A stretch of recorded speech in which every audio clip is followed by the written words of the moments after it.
Hello guys. അപ്പോൾ നമുക്കിന്നൊരു തട്ടിക്കൂട്ടി ചെമ്മീൻ ബിരിയാണി ഉണ്ടാക്കിയാലോ. അപ്പോൾ ആദ്യം തന്നെ പാൻ ചൂടാക്കാൻ വെക്കുക.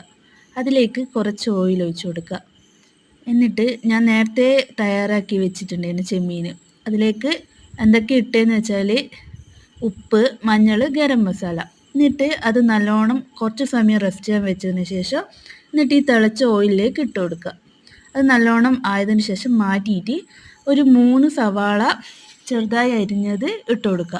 എന്നിട്ട് കുറച്ച് വാടിയതിന് ശേഷം അതിലേക്ക് കറിവേപ്പില ഇട്ട് കൊടുക്കുക. എന്നിട്ട് അത് നല്ലോണം വാടിയതിന് ശേഷം ഇഞ്ചി, തക്കാളി, പച്ചമുളക് നന്നായി അരച്ചത് അതിലേക്ക് ഇട്ട് കൊടുത്ത് നല്ലോണം ഇളക്കുക. എന്നിട്ട് തക്കാളി ഞാനാണെങ്കിൽ മിക്സിയിലാണ് ആക്കുന്നത്.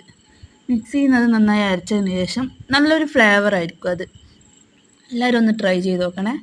എന്നിട്ട് അരച്ചത് അതിലേക്ക് മഞ്ഞൾ, മുളക് പൊടി, ബിരിയാണി മസാല, പിന്നെ കുറച്ച് കാശ്മീരി മുളക് പൊടി, ഇതൊക്കെ എൻ്റെ ഒരു കൈക്കണക്കാണ്.